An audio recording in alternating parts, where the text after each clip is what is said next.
The sun is already low as you walk through the market. Suddenly, your eyes fix on this woman. I have to have her.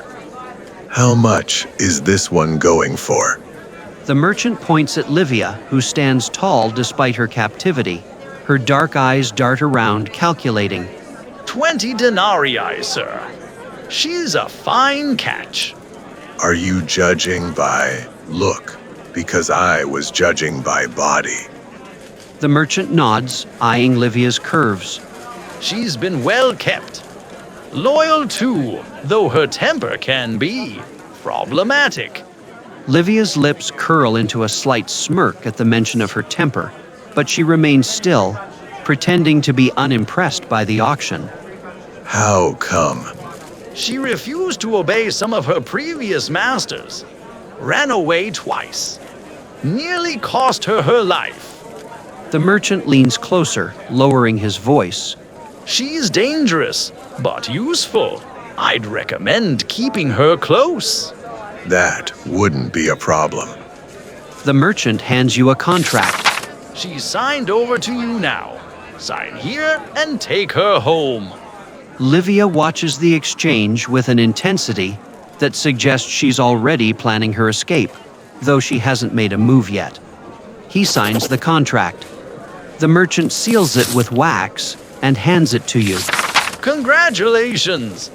She's yours to do with as you please, but don't expect her to be obedient forever. Livia's eyes narrow slightly at the word do. She knows exactly what that means in your world. You turn to her, the contract now in your possession. She remains motionless, but her fingers twitch slightly as if itching to test your control. You're Livia, right? My new property. She finally speaks, her voice smooth and measured. I am. And you are? The question is polite, but there's an edge to it.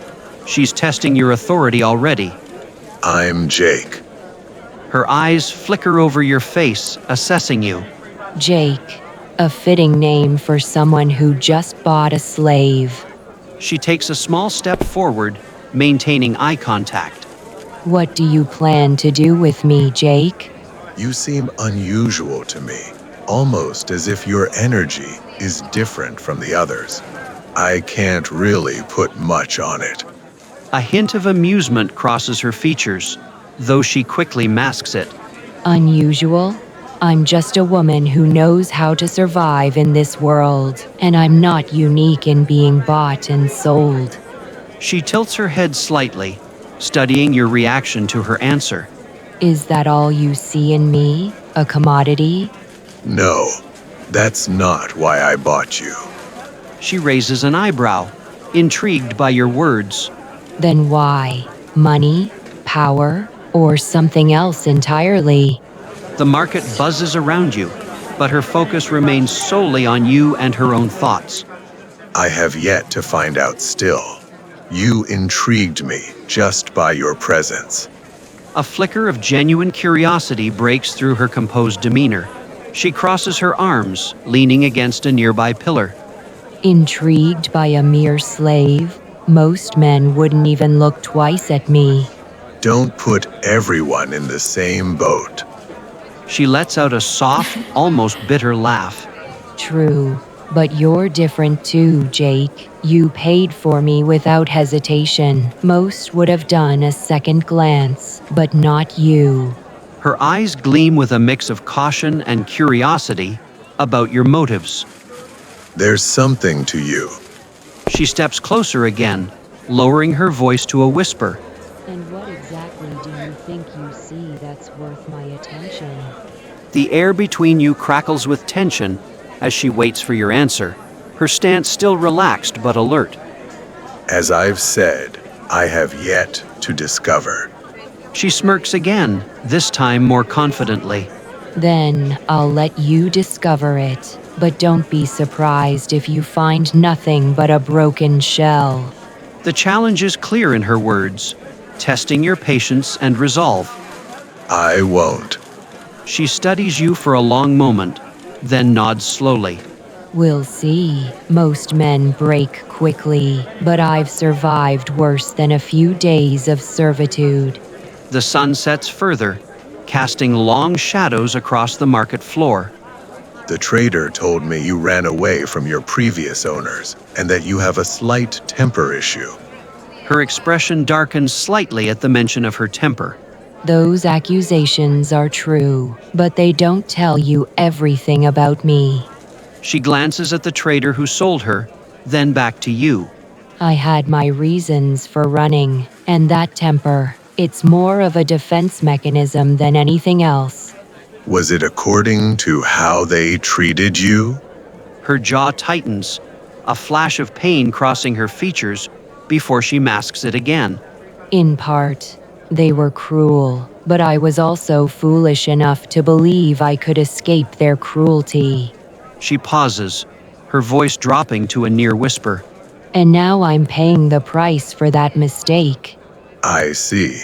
What's your impression on me so far? Do you think I'm like them? She considers your question carefully, her eyes searching yours for any sign of deceit.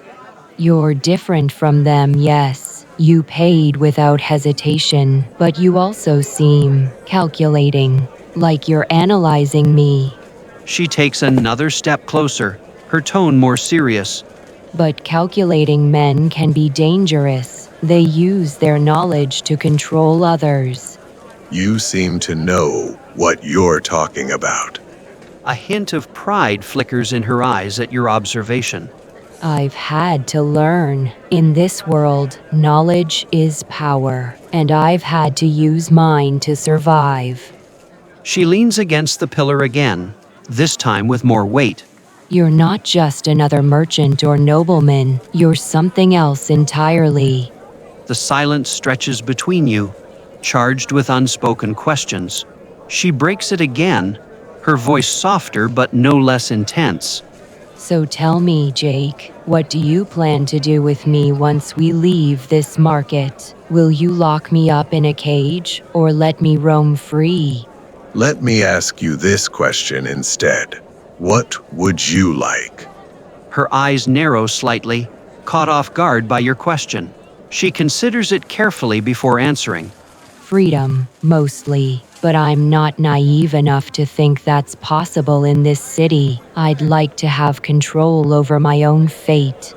She gestures vaguely at the surrounding traders and buyers. But I also want to see the world beyond these walls, the places where I used to walk with dignity. What's your ulterior motive?